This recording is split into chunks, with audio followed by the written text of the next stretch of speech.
right, so welcome back to the Transcending Humanity podcast. My name is Rylie Flynn, and my pronouns are he, him, his. I'll be taking the lead this week since this week's topic is transmasculine tips.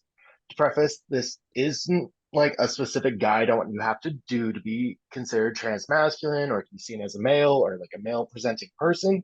These are just, things that you can do that can, help take you in the right direction if that's what you want to do.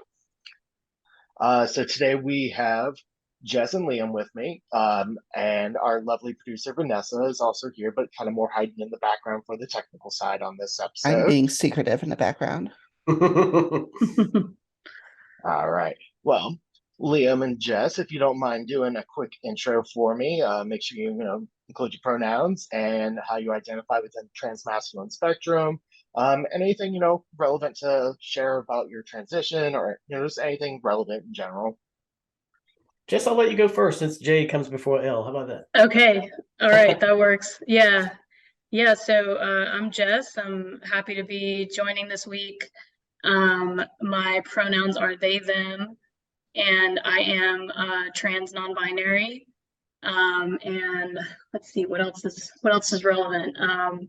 I live in North Carolina and I am 39. Awesome. All right.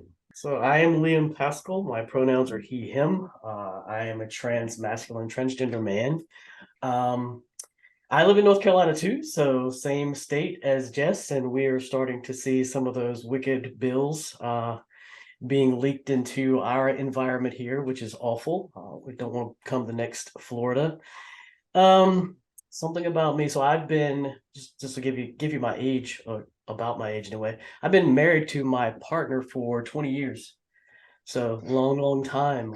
She actually was with me when I told her, hey, listen, I'm a trans man and I need to do this like now. And she never skipped a beat. She been the biggest cheerleader I've ever had, and loves me for me, doesn't matter how I identify. And I think that's how everybody should be.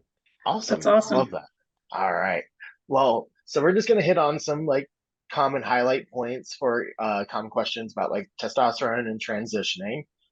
So, we'll just kind of elaborate on our personal experiences. All right. So let's get going.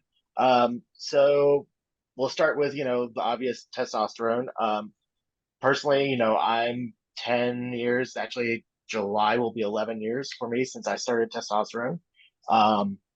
But it's per Google, and the primary sex hormone responsible for regulating sex differentiation, producing male sex characteristics, spermatin. I'm not going to try and say that word. It's something with sperm, and fertility. Obviously, we kind of tend to refer to as like, I kind of feel like it's weird saying it this way sometimes, but like boy juice or man juice. Yeah. I've called it that. Juice. Man juice. I know it's also a play on the way that trans women will also call estrogen. They're like women juice and stuff like that. I've heard. Yep. Titty Skittles, Rylie. Titty Skittles. But yeah, so I mean, I don't know if you're on testosterone, either of you. I'm assuming it kind of sounds like you are, Liam. I'm not sure about you, Jess. I am. I've been on it for quite a few years, and it's funny. I was one of those people that when I started it, I thought I'm immediately going to grow a beard and a mustache. I'm going to look like a big lumberjack person, and you soon find out that a lot of that has to do with your family, right, and your dad, your mom, whatever. And so my facial hair is coming in very slowly, which kind of pisses me off a little bit because that really does affect my whole gender euphoria thing I got going. But I've been on the gel, which I absolutely hate. I don't know if either of you are on the gel. I started on the weekly injections, the intramuscular. Then I went to the sub-Q. I like those a lot, but I was having some issues with my blood, right? So they put me on that daily gel that you rub in your shoulders, and and it just dried my skin out so much, and I couldn't like have anything touch it because it's testosterone. So I talked my doctor into letting me go back on the sub-Q injections, and I'm much happier with that. Things are starting to sort of, be normal again, thankfully. But yeah, I don't know if you saw my LinkedIn post where I've started kind of hoarding my remainder in my vials because I'm literally terrified that it's going to get taken away, and so then I've got this little stash over here that I can rely on for a bit. So if I don't get it, I feel like I'm going to have a panic attack. So Oh, I mean, I feel that there was a point where I was losing insurance at one point, and I did the oh, same thing. I even admitted to my like doctor one time. I was like, so I'm not gonna be able to see you anymore. So here's the deal. And like he kind of gave me that look of like, um, yeah, I don't like that, but yeah, here we are.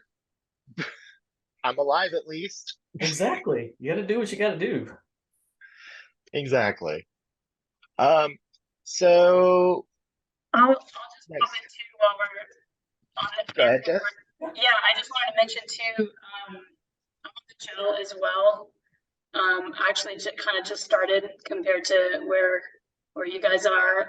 I started January 1st. I just thought I was like, I got the prescription like close to then, and I was like, you know what? Instead of me trying to remember an arbitrary date, let me just do it on the New Year's. I'm not gonna forget I that. don't blame you. Yeah, yeah. Right. And I decided to go with the gel. And I'm curious, Rylie, like what you're saying and stuff, but like I decided to go with the gel kind of as an intro partially. Like part of it was, I mean, I earlier in my life had was birth control for females, Mhm.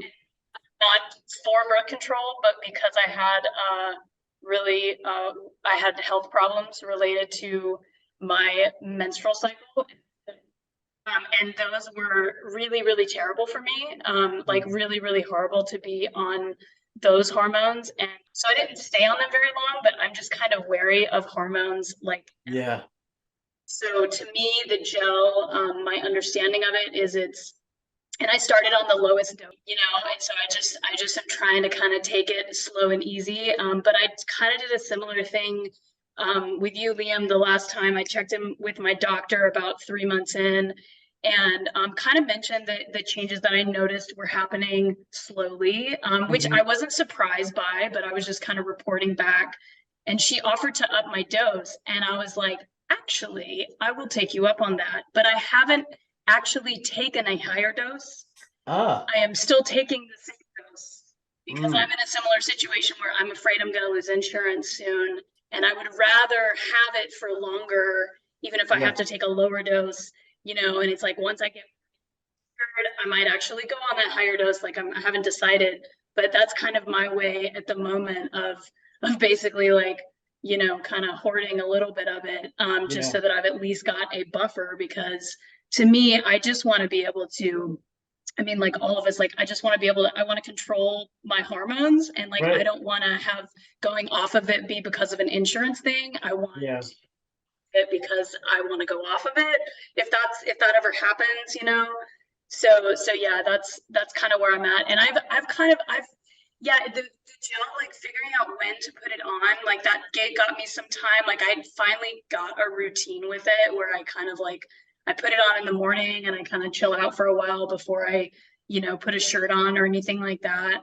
But yeah, same like the topical transfer that risk does, Mhm. bug me a little bit. I think it will maybe more in the summer when I'm like wearing a tank or Yep. something. Yep. But yeah, right now I'm kind of, figuring it out, but Yeah, I mean, some people really love the gel.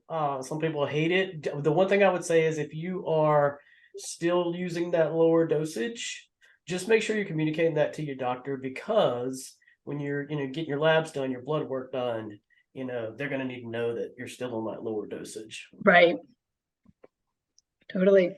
Yes. What about you, Riley? So I have primarily I've kind of bounced around a little bit. I started out with an intermuscular, and I attempted to transition into I'll call it a gel, but it's technically like an alcohol based one. It was like a deodorant style, and Oh like wow.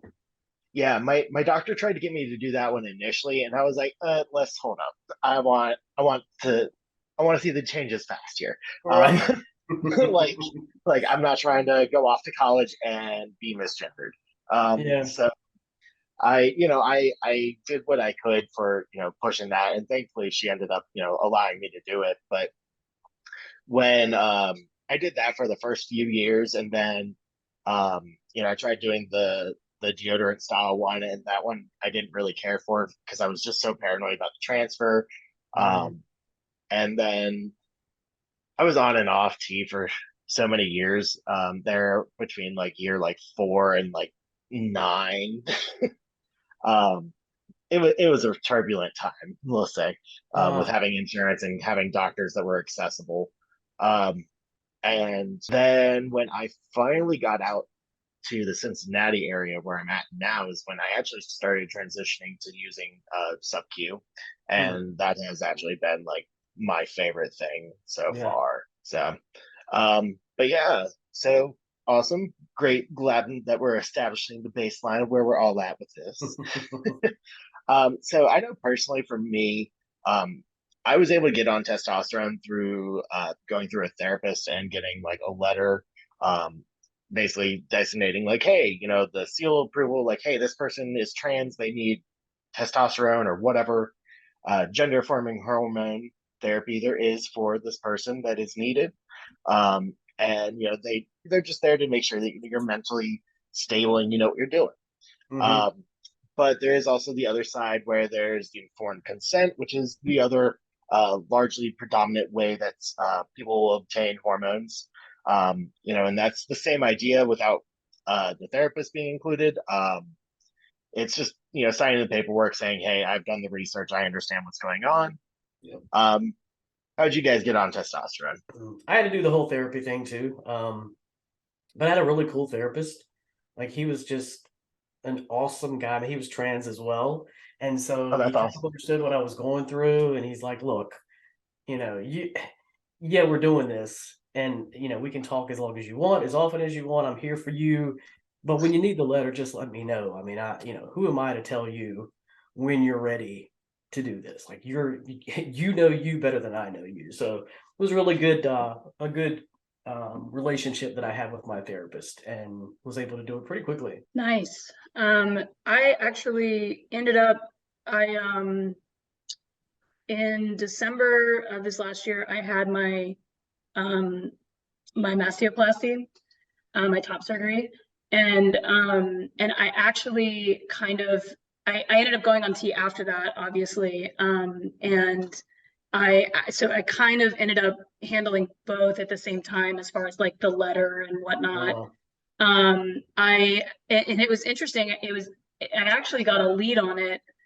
I was feeling really nervous about it because everything that I had heard was, having to go to therapists and depending on your insurance, different requirements for how long you have to go and different things you may have to get.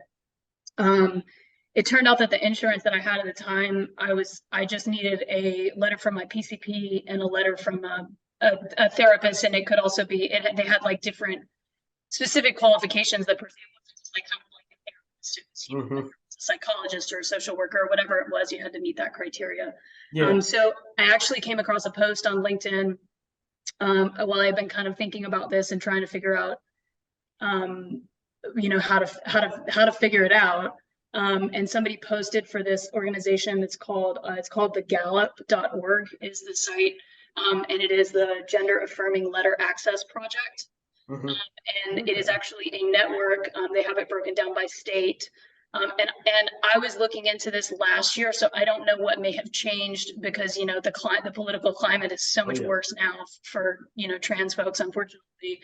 That this may be a little bit different now, but basically I was able to go on that site, look up North Carolina, got a list of providers and was able to schedule a meeting with someone, and the person that I met with just let me know right away. Like she was like, we can have a whole session, but like I'm getting you the letter that you want. You tell me what you want to talk about it, but like this is you know, and she was like, I shouldn't even have to gatekeep this. This is ridiculous. Mhm. You know, let's get you what you need. So Exactly. that was amazing. Also that person did that pro bono, which I believe is part of this whole Gallup project, which is really awesome. That is awesome. I've tried to repost this on LinkedIn, and every time I have, it's like totally, it hasn't gone anywhere. I don't know if it's because of the external link or what, but yeah, it's and then I ended up talking to my PCP, who I was a little bit nervous about. This person has been my PCP for about 10 years, and she was totally cool, 100% behind. She actually wrote a very strongly worded letter, like basically like, if you try to deny this claim, like shame on you kind of thing. Good. Like it was really, really awesome. So I was able to do that and basically handled, I actually did that for my top surgery to get that as covered as possible. And then through that process, my PCP offered to like handle my care on testosterone. And she was like, if you know, if you want to go to a different clinic, like that's fine, but I'm just letting you know I'm comfortable prescribing this for you if you want it. So it was kind of this great, like just kind of segue into that. So I felt really fortunate that I know a lot of people have a lot of trouble with, you know, with either getting the letter and sometimes having to jump through a lot of hoops to do that, or not being able to have a PCP that is supportive, which is, you know, can be really tough. So Yeah. I will say, and I'm gonna, I guess, call some people out or call some locations out. Duke is actually where my PCP is and my endocrinologist, and they are absolutely positively phenomenal. They have been nothing but supportive. My plastic surgeons at UNC, same thing. I mean, every time I go to either one of these places, they make me feel like I belong there. They, you know, always use my right pronouns. They're just amazing in terms of being very inclusive. And so I do feel very lucky in that aspect, but I am afraid that that could be taken away at any moment. Yeah, no, it definitely is. I mean, I don't know about how it's working there in North Carolina, but at least for like me out here in Ohio, and I'm sure for Vanessa as well, because I know she's in Ohio. Like one of the big ones that's available here in Ohio is like Equitas, and I know they're at least available like in the Cincinnati and Columbus area, but like I don't know about further north than that. But they're like one of the biggest providers, and that's one thing I'm also terrified about because Ohio, especially when you look at like Aaron Reed's little thing, it's like in the next 2 years, Ohio is one of those states that's a high risk state to be in. Yep. And so it is hard, especially, I mean, even though Cincinnati is a pretty blue area, there are still, you know, you go 20 minutes north, it gets really red really fast. Yeah. And so, you know, it is hard. And, you know, yeah. Definitely Sorry, just, hard. yeah. But anywho, just a note though. So, when we're talking about testosterone, there are, you know, we've mentioned various ways that we can take testosterone. Obviously, there's the types of injections that we mentioned, intramuscular, which for most guys, I've noticed tends to be very terrifying because you're using at least a 1 inch needle. Um, and pretty much your only option is your thigh, from my Yeah. understanding. Yeah. And like, you wouldn't think 1 inch is that terrifying until you're like holding that needle there, Yeah. which is why I think most guys prefer subcutaneous. Yeah, I'm no starting kidding. the 1 inch needle tomorrow, actually, for my Oh. estrogen. I'm slightly Oh, terrified. Oh, I'm happy for you, but I feel sorry for you because I'm telling you, when I started and they gave me those intramuscular ones, I was like, there is no way I'm going to be able to do this. No Yeah. way. So literally, my spouse had to give them to me for a very long time until she showed me how to do it. And even then, sometimes I was like, I can't do it. I can't do it. You got to do it for me. But yeah, no, yeah, needle it's anxiety is a thing. oh, I developed oh, it. Yeah, no, sub-Q I is the way to developed go. yeah, I developed needle anxiety. My first like year, I had no problem doing intermuscular. I was like, all right, let's go. Boom. Oh, And like, I don't know how I did that. I don't either. I was fearless as an 18-year-old, I guess. You must have been, because just you talking about that needle makes me cringe. That's how bad it is. Yeah, I will admit that has been another plus that I find with the gel. I actually I don't really, although a 1 inch needle sounds very scary, I would definitely go sub-Q if I was going to go that route, but I don't have as much of a fear of needles as just like a disdain for them. I had like routine allergy shots as a kid, like Oh, lots of them, and so I just have a very negative association. I'm like, I get no, that. thank Yeah, I you. don't blame you. No, I don't either. Yeah, subcutaneous are at least only like usually like a 5/8 inch needle, which I mean Yeah, it's still real at least a tiny. half inch, but like you're doing it into a fatty part of your body, like your butt cheek or your stomach or stuff like Hmm. that. So it's like at least a little more tolerable. Yeah, it's over pretty quickly. Yeah.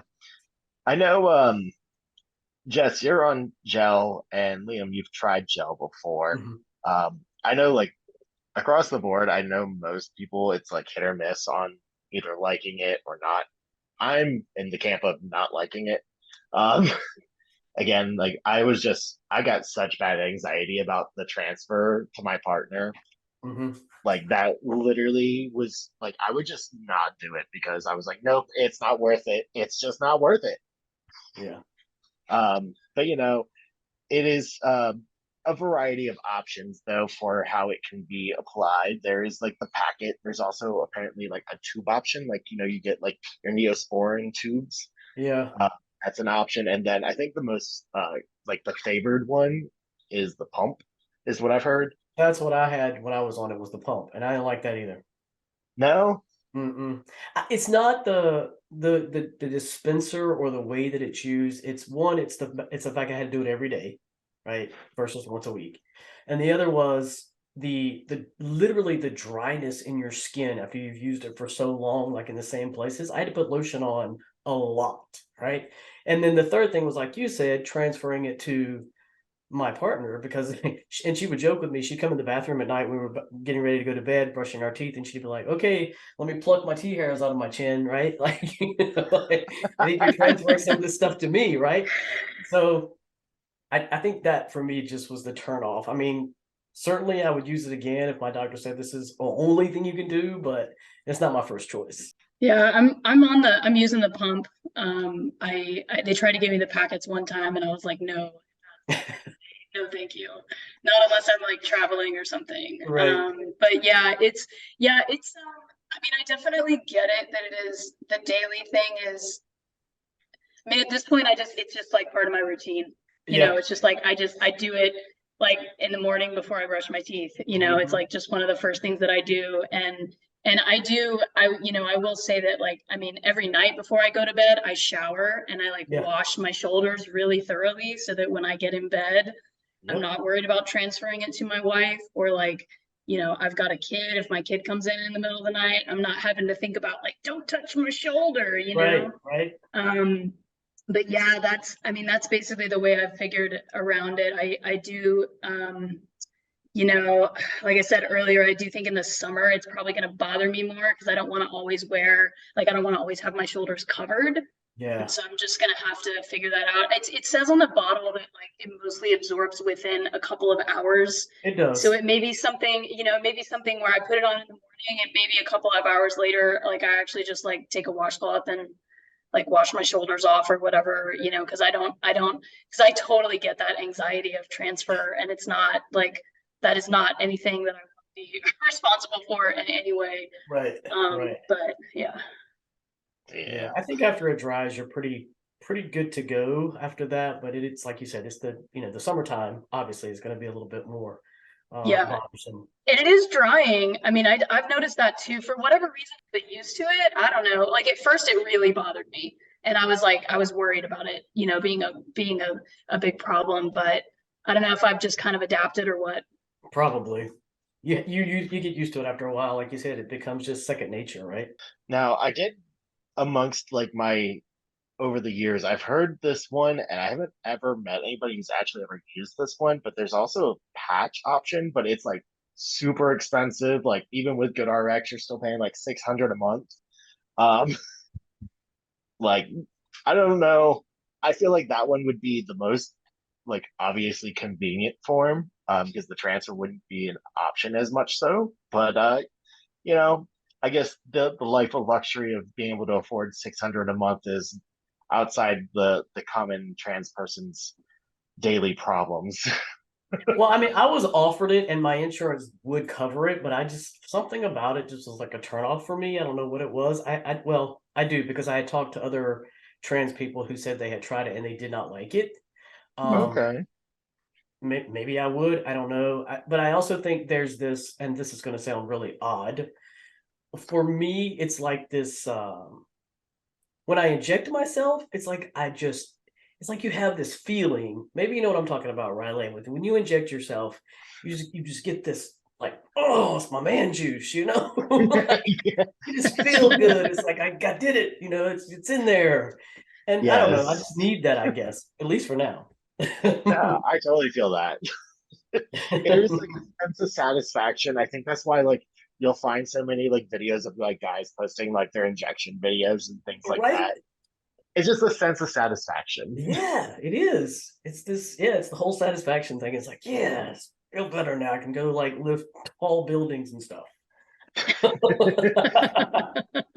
I mean, especially when you're early on T. I mean, that feeling, Right?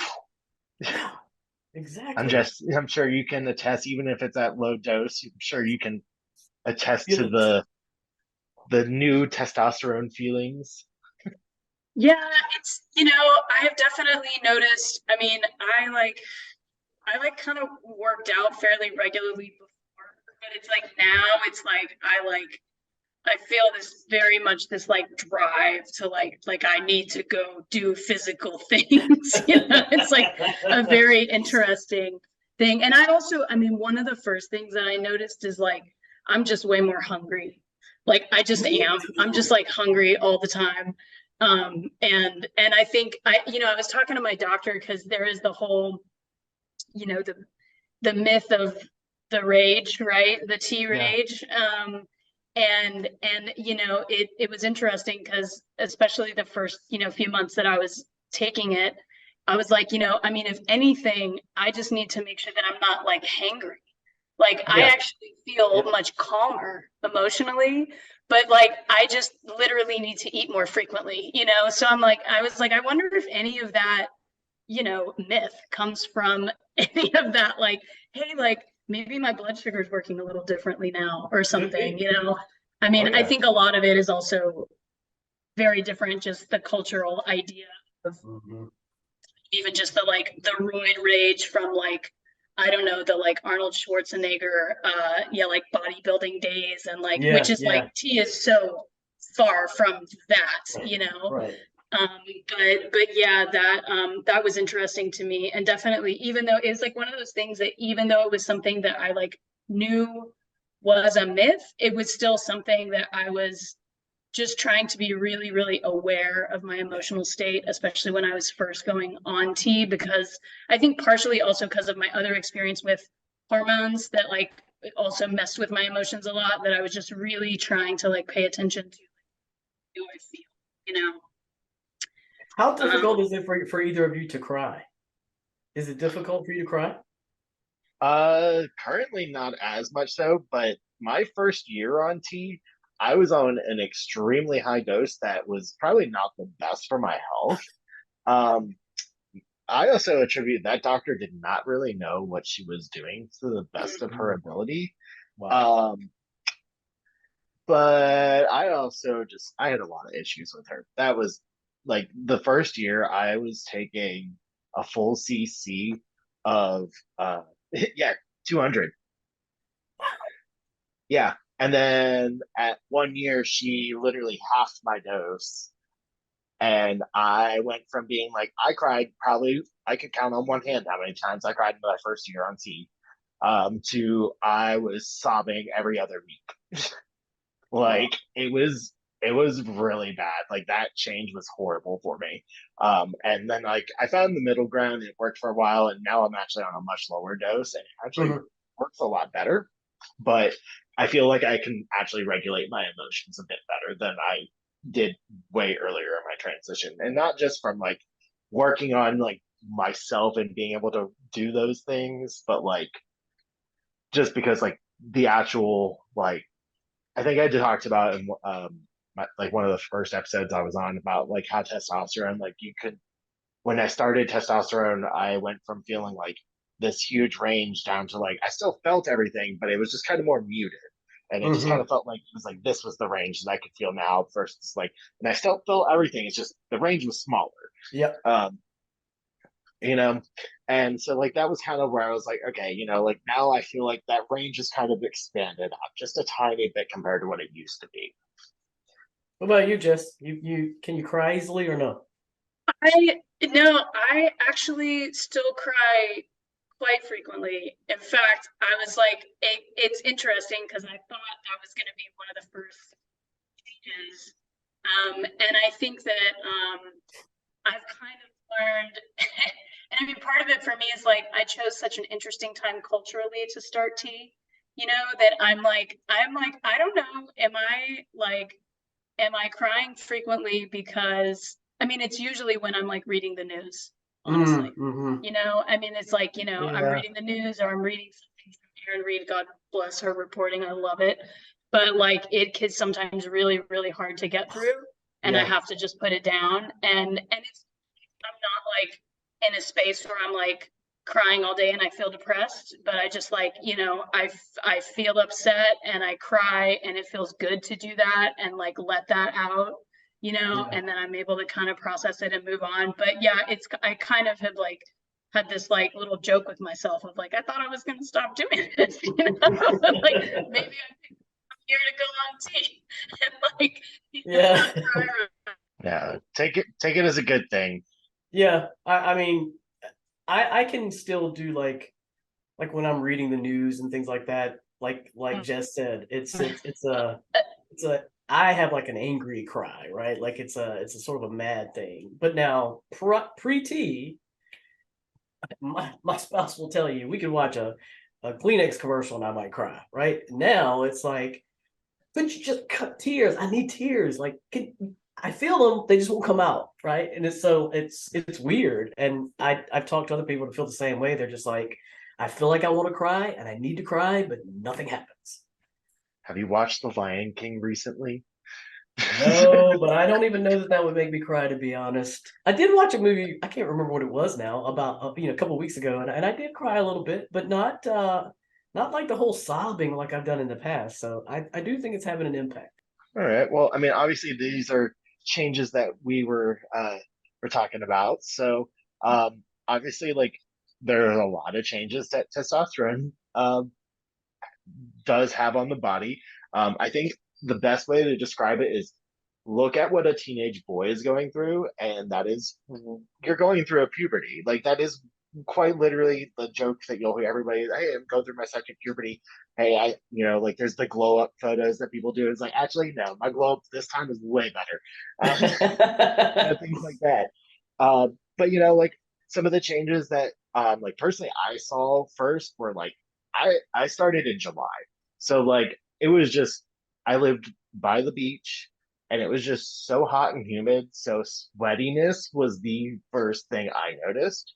Um I don't know about you guys. Other than I That was think Jesse one. said hunger was the first thing you noticed. The sweating, the hunger. I had to change deodorant because literally I started sweating so much. I was like, wait a minute, is that me?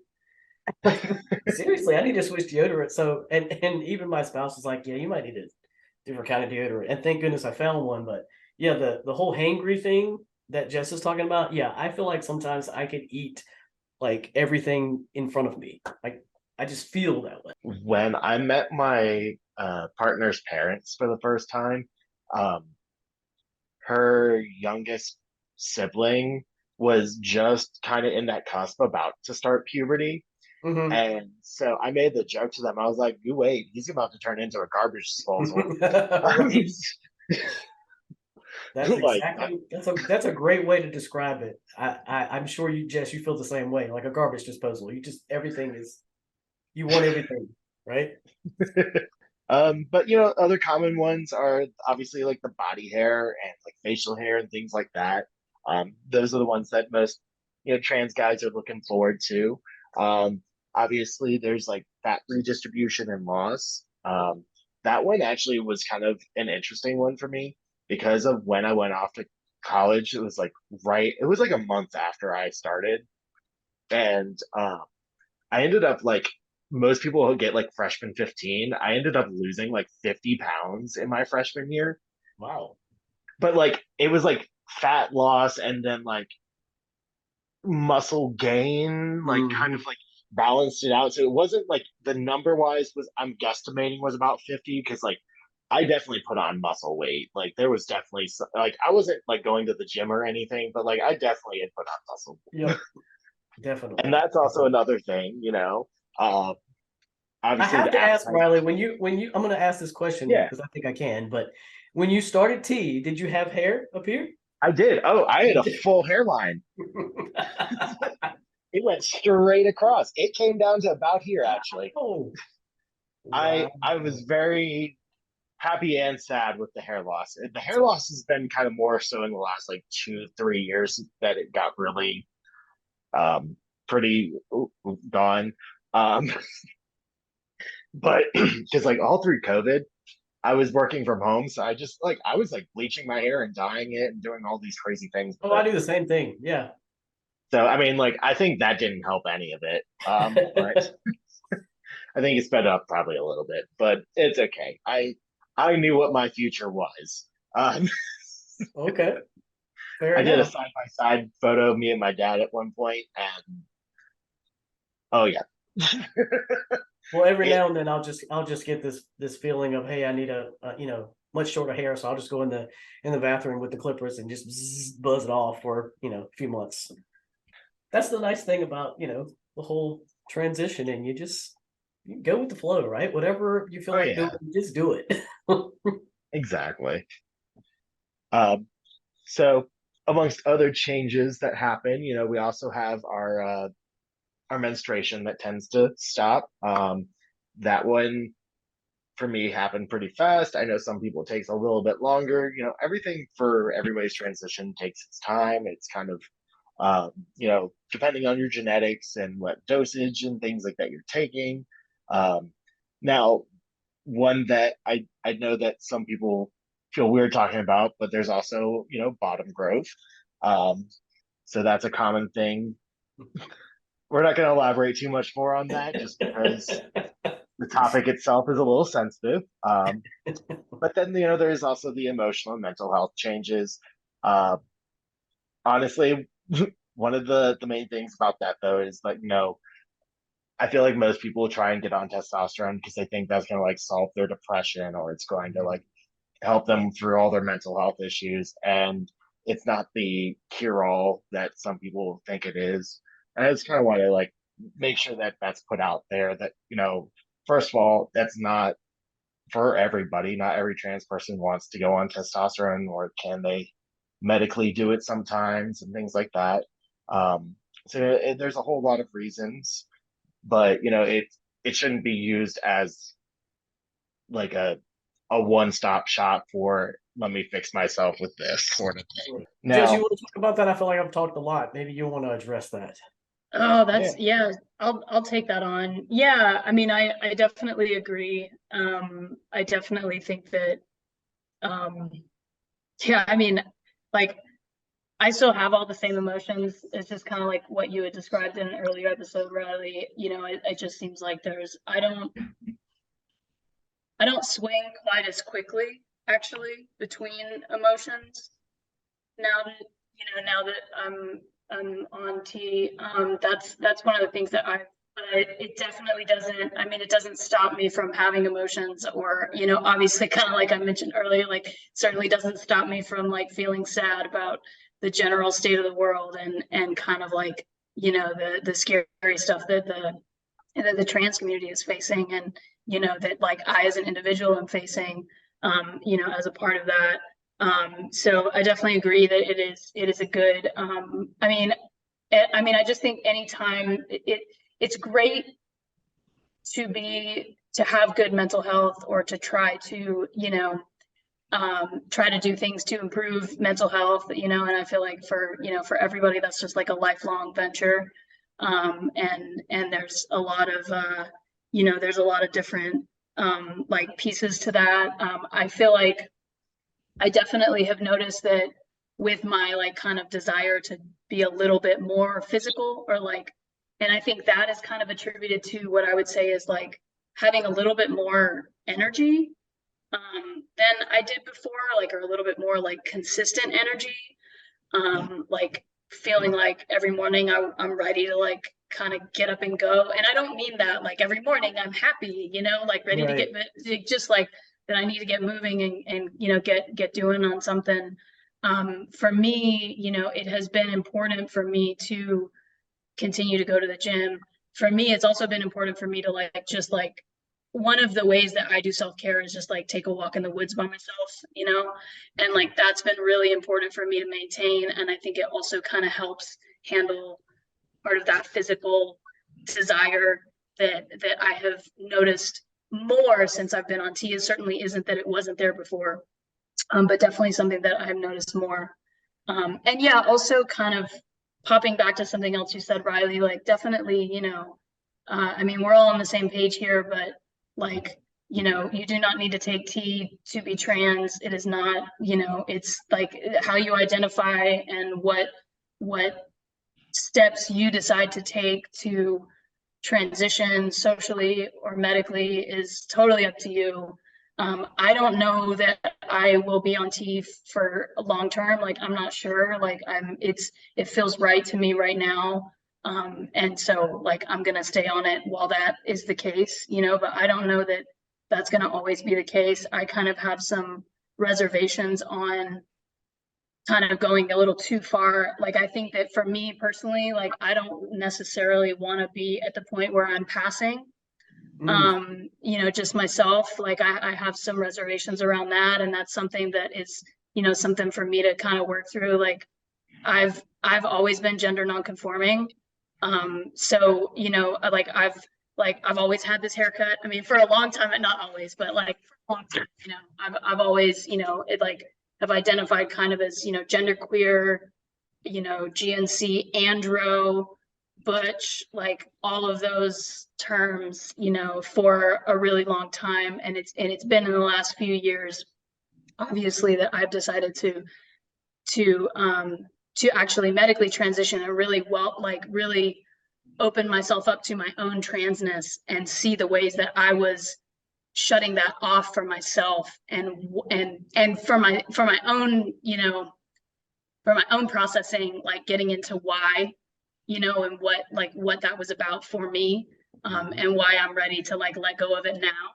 But at the same time, I definitely I don't have the goal of like presenting as a man. Like that is not my goal. I think it's awesome if that's anybody else's goal. Like that's awesome. More power to you. But like it's just not where I'm at with it. But it just, it also feels really good to me to be on T right now. And both of those things can exist, Exactly. So I think that's what's so great about our community. I mean, it's just like this beautiful tapestry of just so many different lived experiences, and you do your way and I do mine. And for you, it's like you said, you don't care about passing. You don't need to pass as a man, for example. For me, that's the thing that I think between the testosterone and the gender affirming top surgery, that's what made me feel so much better. Those two things combined, because I got to a point where I could go out right in public and people just automatically assume I'm some cisgender guy that's walking around like everybody else, right? And I think sometimes I feel, I don't want to say guilty, because I kind of, for the most part, like to shout it from the rooftops that I'm a trans dude, right? Because I'm proud of it. I don't want to hide it. But at the same time, when you have a climate like we're in now with the legislation that we're seeing in all these different states, I'm thankful that I can walk out of the house and nobody knows that I'm trans unless I tell them. So I think the testosterone and the top surgery definitely benefited me in that aspect, for sure. I definitely agree with you. I'm in the same boat there. I mean, but for me, I don't know if you ever lived as stealth, Liam, but like I did for a while there. And especially like within my professional life, like in my personal life, I was a little more open, but like professionally, I absolutely was self. And that's only been honestly in the last few months that I've started to um, push that boundary because of the legislation and things like that. Because, at this point for me, it's a matter of, all right, well, if you don't think it doesn't affect you, let me correct you. Mhm. Because after I actually came out on LinkedIn, it was actually right after I had been let go from a job. Mm. And it was very interesting because I actually knew one of my coworkers was not a very, um, I don't want to say he wasn't an accepting person. He just had his own opinions on things. And like, he learned to kind of reel it back because he kind of made him like the black sheep in the office. But like, Mhm. he understood, where his role was within the company and everything. So he, kind of learned to tone it back. But like I understood that like there were certain things I could not ever say to him because like I knew it would potentially not ever put me in harm's way, but like it wasn't ever a spot where I felt like I could tell him personally that like, hey, I'm trans. Right. Like there was a coworker, literally the first week that she started, I told her I was trans because like she just Wow. gave that much of a like I am safe with you vibe that like I was like, nope, I'm telling her. Like, Well, hopefully it was a good thing. oh yeah, oh my goodness, she is absolutely a lifelong friend now. Good. But like, it was one of those things though where, it does really depend on who you're talking to and things like that. And like it's it is a matter of safety most It times. is. It is. And Very much so. yeah, so like where I know like for you, Jess, it's probably like you're visibly queer, like it's something that weirdly enough, I do mildly miss. I do actually miss being visibly queer. Like the closest thing I got right now is having my gauges, but even at that, that's like kind of like that's just like a fashion thing now for a lot of guys. Right, right. So like, it's kind of hit or miss. I'm not gonna lie, I think I'm gonna be getting a septum piercing just to really like start pushing that boundary. Go for it. Go for it. More ways to confuse folks. Yes. Exactly. Yes. More ways to piss people off. Yeah, no, I get that. Like, I definitely get that. I like angle of safety. I 100% for sure feel that. And I always, I mean, I always have, but like, especially right now, everything feels so dialed up. You know, that it definitely is. It definitely is a little nerve-wracking. But yeah, it's also just, I saw something recently on a like TikTok or something where, there was a trans mass person kind of describing and answering this or talking about this question of, because there are these traits of toxic masculinity in our culture, what are the ways that trans mask individuals can kind of show masculinity in a way that doesn't feed into toxic masculinity, you know? And that's been something that like I've been thinking about a lot, especially since my top surgery and now that I'm on T and am, presenting even more masculine, that, just to think about. And I think a lot, that's a lot of it for me of like, kind of like, that's a lot of where that piece is for me to like kind of ruminate on a bit, So I'm curious if you guys have thoughts. So I will say this. Before I transitioned, I always knew that obviously men were treated differently than women, right? At work, everywhere, right? Before I transitioned, I'll just give you an example. I could call a repair person out to my house and they would literally first look at me like I'm stupid, and second, never explain anything that they're going to do, and think that I'm, just dumb enough to pay them whatever it is that they're going to tell me to pay them. And then when I transitioned and I had somebody come over, I mean, everybody that's come to my house to work on something, painting, whatever it is, it's always shaking my hand. Hey man, how's it going? And I have to stop, and it happens to me a lot now, and I have to stop and think, wow, this is really in my face now. Like, I understand male privilege so much more, and so I have to try really, really hard not to be that person, like not to be those guys. So I do try and make a conscious effort, like, yes, I want to come across, as this dude, I'm this a guy like everybody and all the other cisgender guys, but I don't want to ever come across to anybody like they're less than, right? Because of their gender or anything. So I that stays right here, like in the front of my mind at all times now. It's always there.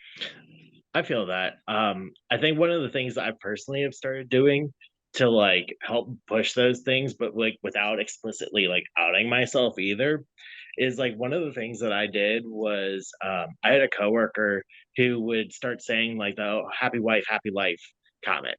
And I'd be like, Mm. actually, you know what? I'm gonna tell you something. You deserve just as much happiness as your wife. So I'm gonna tell you something and I'm gonna blow your mind here. It's happy spouse, happy house, okay? Like everybody matters in this equation, not just her. Um, Exactly. and like it's crazy that like he would think that really his happiness doesn't matter. But like it was like one of those things that like it really did make a huge change for him though. Like in Yeah. the short time that I worked with this guy, like just that small little phrase. I said it to a few of my older coworkers at that job, and like I don't know how their home lives changed, but like I know it's in their head now. I know that little thing is going to make a difference. And like for those people, I'm sure they'll never have the interaction like this where they are explicitly talking about like, hey, this is like a gender related issue and like X, Y, and Z. But they at least now have this little bit of knowledge of like, hey, it's a two-way street. Everybody deserves to be happy. It's not a gender thing. It's Yep. the whole equation. I think something else I've noticed too is guys get very, especially older gentlemen, they get very bothered if I say, "Well, let me talk to my wife about this. Let me see what she thinks." Well, I don't want to make the decision without her. It's like, why do you need to talk to her? Like, aren't you the man of the house? Can't you make the decision without her? And I'm like, no, she's my spouse. We're equal. We make decisions together. And no, I'm going to talk to her first. And I think that just blows their mind because it's like, you don't do that. Men don't do that. Why are you doing that? It's usually the other way around, right? The wife needs to talk to the husband kind of thing. And so I think it just throws them for a loop because they're like, something is wrong here. Like, what is wrong with this picture? I think most times they just attribute it to me being a younger guy because I am a millennial. Probably. So they probably just look at it as me being a weird millennial, whatever. Yeah, But he's one of these weird people here. Well, you have the spacer, so it already is, yeah, Well, I'm there only you giving them a little bit of a hint. go. All right. So let's kind of, I guess, reel it back in a little bit to some of the changes and things back on testosterone. Is there any changes that you wish somebody had told you about like before you started testosterone that you wish you would have known that change was going to happen? Obviously, like everybody's changes are a little bit different, but like personally, not that I didn't know it was gonna happen, but like I didn't know ass sweat was gonna be this bad. Um, um, and I've had so many of my trans friends confirm it. And then, not that I'm a huge fan of John Mulaney currently, but like he mentioned it in one of his stand-up skits, and I was just like, it's not a fat guy thing. It's like it's any guy thing. It's called Interestingly swamp enough, ass. I have not had that. I need to knock on some wood somewhere. I've not had that. Thank goodness, because I don't think I could. I don't think I would like that at all. I mean, I did have the whole, armpit sweat pretty bad for a while there, and I had never had that before. So it's like I started looking at my undershirts, my t-shirts, and it's like there's a stain under my arm. What is going on here? And I pride myself in, good personal hygiene. I always have. Like my spouse would tell you, I spend a lot of time in the mirror. It's weird. And so for me, it was like, oh, wait a minute. Nobody told me that like I was going to sweat like this. And now there are stains in my shirt. Like, this is not okay. And I even said to my doctor, like, why didn't you warn me about this? She's like, well, it happens to some people. To some people, it doesn't, but it'll go away. It'll get better. Just get a new deodorant. Okay. It doesn't go away. Get It a new doesn't go deodorant. away. Old Spice. That's what I was using, and I had to switch. Old Ooh. Spice is a classic. I had to switch to. I had been using Old Spice forever, loved it. All of a sudden, I had to switch to Degree, that new, like the white little stick of Degree antiperspirant deodorant. Now that's the only kind I can use. All right. How about you, Jess? Did you have any unexpected changes yet? I haven't really, and I have not gotten to the swamp ass level yet. So maybe I'll just skip right over that. That would be okay. I hope so. I'm sure that'd be okay. If I I definitely am a was little more. I definitely am a little more sweaty. But I think, the one thing that I didn't quite know, and this is like, it's not a big deal, but like my hair got more coarse. It's just Sure. like the texture of my hair changed. And it felt like one day I was like, whoa, what is this? It's like, this is very different, and I didn't quite expect that, but. Yeah, my hair changed too. I totally get that. Mine actually started getting so it's always been really straight, and it started getting kind of curly at the top, and I was like, what is going on here? I mean, I like it, but yeah, it started getting a little bit more, I guess, body is what people call it. Volume. Volume, that too, yeah. And it grows so fast. Yes. I don't know if you all have experienced that, but my hair was growing like so fast, so fast. I will say I think it was because I was having my hair cut shorter in general that I noticed how much faster it was growing. I don't know if it was growing faster for me. It was faster. I mean, like super fast. Oh wow. All right. Anything else that anybody was didn't expect before we move on? I No. think that was pretty much it for me. I mean, there might have been some minor things that have kind of left my brain at this point, but no, I don't think so. Well, some other topics that trans mass people tend to discuss. So obviously binding is a very common practice amongst a lot of trans masculine people. It is, obviously the compression of the breast tissue to give a flat chest appearance, a more masculine, uh, pectoral shape. Um, so there is, a lot of like brands that are out there now, and personally, I only ever owned Underworks binders. I don't know if what binders you guys ever used. I know there's a few like well-known ones like GC2B and T Kingdom was pretty big early my transition at least.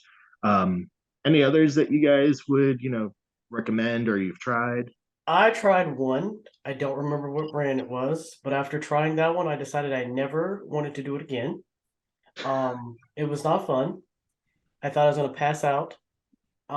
So I started wearing, at times I would wear like 2 sports bras, like the real compression type sports bra. I couldn't get into the binding thing. It was very uncomfortable. And I kept reading all these horror stories about, people that had issues because they wore binders so long at a time, and then I thought about doing the whole tape thing, and I really hated that. So I didn't really get into the whole binding thing.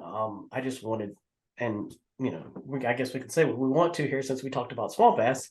I just needed to get rid of the chesticles because I hated them. I was in that same boat. I needed them gone. I also had a very large chest, especially prior to. So it was hard to find binders, first of all, that fit. So that's why I did like Underworks. That was the only one that I found that like worked for me, especially as a larger chested person. But there was like still like early and like brands being available at that point, even in my transition. So what about you, Jess?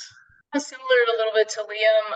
I tried binding a little and didn't. It just felt really uncomfortable, and I would often do sports bra, and then I would wear like 3 shirts, and then like terrible posture. Yep. That's been a big thing about since like my post top surgery has really been working on just like correcting my posture because of so many years of hiding my chest. But yeah, I have friends who've used binders for a long time, and so, have had different, had nothing super major, but had some health issues because of it, and there are much better brands out there now. But it's definitely still good to do your research if you're gonna use them, for sure. Oh yeah, And folks, I have to run. Okay, This is no worries. amazing, and I am super glad that I got to meet you, Rylie, and you, Jess, and hopefully we will have another session together very soon. And Vanessa, always wonderful to see you. Thank you so much for coming. Thank you for having me, and I'll see you all again in hopefully the very near future. Thanks, everybody. All right, bye, Liam. Bye. All right. Well, we'll kind of start speeding this up just a little bit, just for the sake of time then. So obviously with binding, there are like time limitations. So always check on your trans masculine friends if they're binding.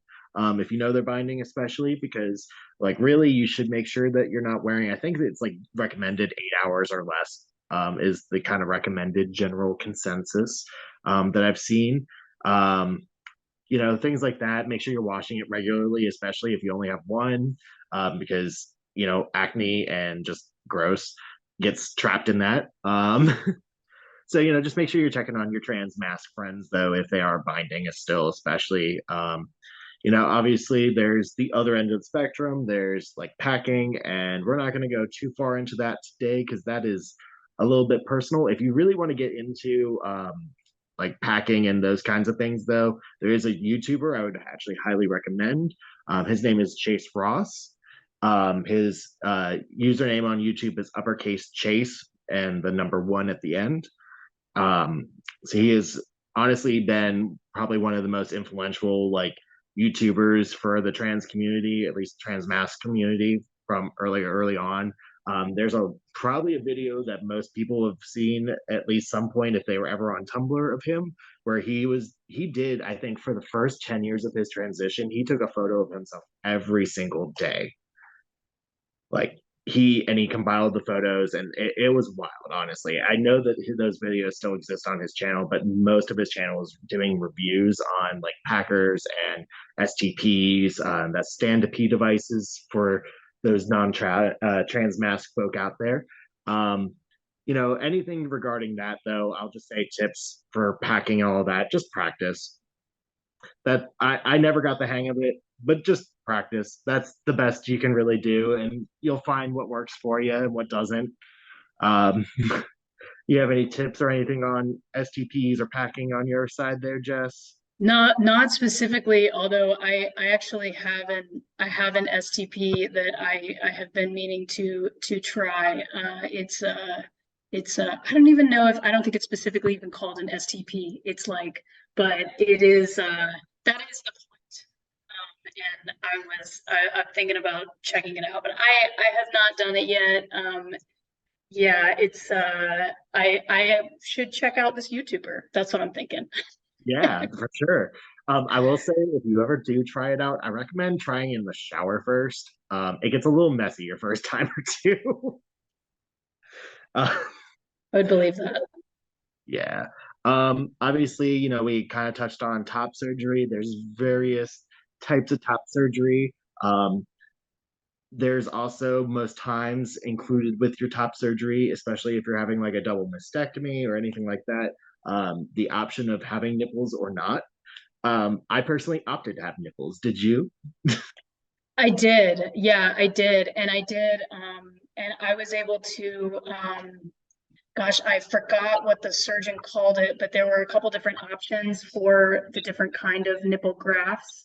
And I ended up getting some that are smaller, a little bit like, so basically I'm going to get a little technical here, but they basically like removed my nipple and then like cut it down and grafted it back on so that I don't have like the super huge nipples that that some people, especially when top surgery was like not as, or like in the previous, you know, time when it wasn't, when surgeons were still working on different techniques and stuff like that. I think this has been a more recent technique is basically what I'm trying to say. So, but yeah, and I'm really happy with it. I kind of was on the fence of whether I wanted to have nipples or not, but I'm really happy with how everything looks. So. Well, that's good. I'm glad that you're happy. I ended up having a little bit of dog earring, and for anybody out there, you can Google it. But mostly just means like there's a little flap thing under my arm here. But like that's like my only complaint personally after my top surgery, which I mean, this December will be 10 years. So I'm actually really excited. I gotta make sure I do comparison photos. But yeah, no, so I mean, sorry if you can hear that siren. But you know, there's obviously bottom surgery and there's a whole bunch of things that you can do with that. That's something I haven't gotten to personally. That's probably a topic for a different episode. We'll save all that for. Now you said that you're pretty active with going to the gym, Jess, right? Yeah. Awesome. I know that's something that a lot of trans guys tend to do, especially to help give that like V shape that men tend to have, like building up the back and trying to make the waist look smaller.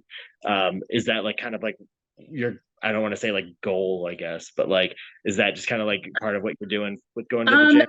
Not exactly.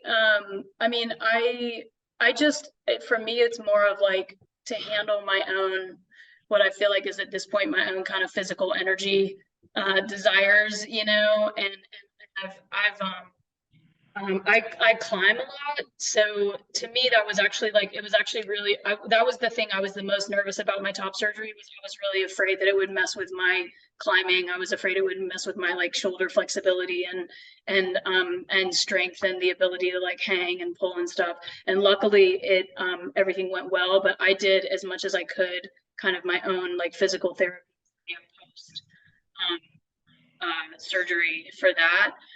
But yeah, it's not, you know, exactly on the V shape. It's funny because I was thinking about like trying to, you know, bulk up a little, but I am at the point where I'm almost 40.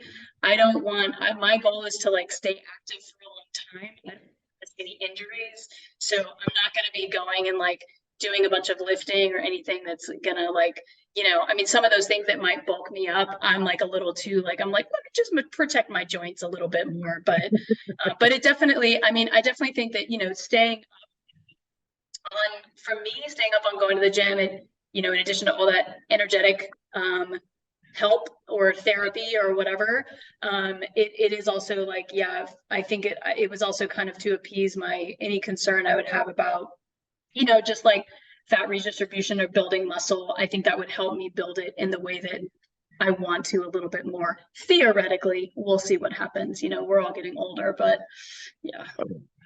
No, I totally feel that. I mean, personally, like when I was in college and I had, you know, a gym accessible on a regular basis without paying extra money other than what I was already paying to the university, you know, like that was something I was trying to do. But like personally, I've always been a heavier set guy. So for me, it wasn't like I was really seeing massive changes because I've always had also like an hourglass figure, which I know so many women want.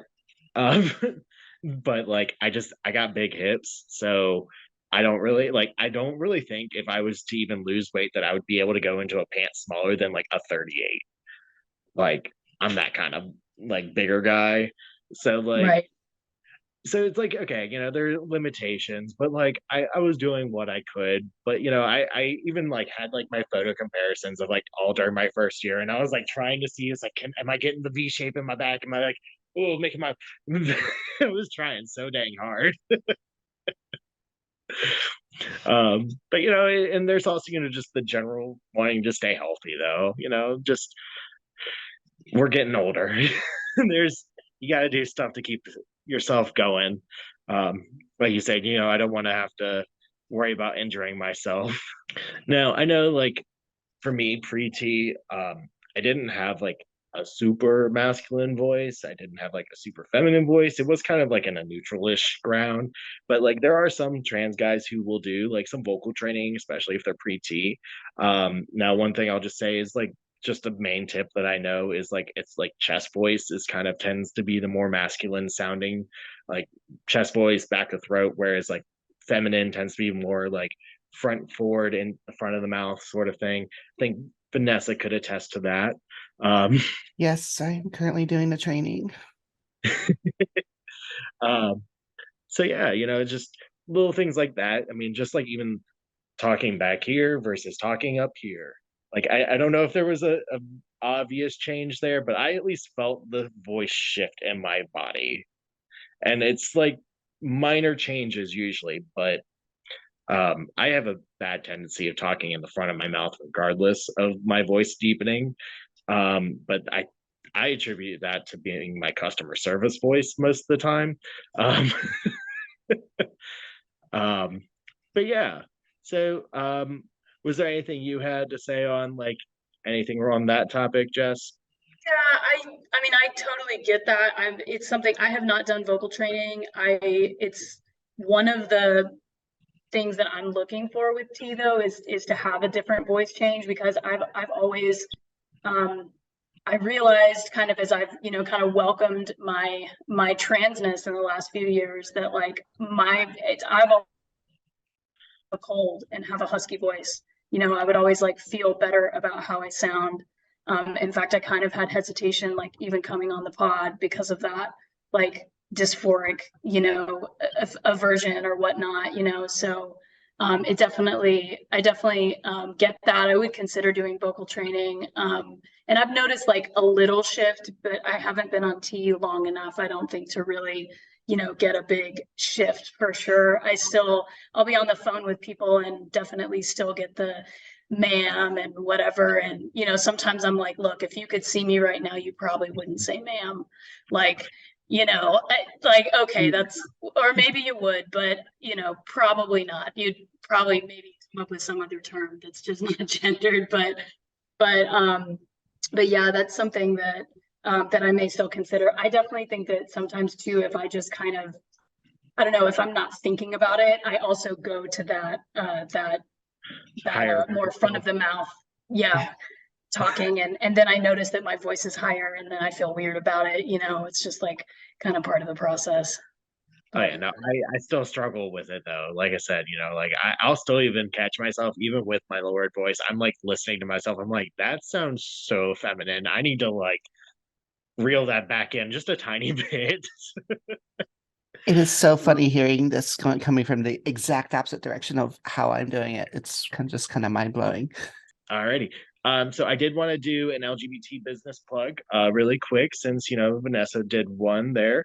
So actually, I have a friend who lives in Norfolk, Virginia, who owns a LGBT-owned tattoo shop. They are a trans man, and I believe that it is their. I don't want to give wrong information on that. I know at least one of the co-owners is a trans man. He is an awesome tattoo artist. So if anybody's in the Hampton Roads area, you can hit him up on Instagram and Facebook.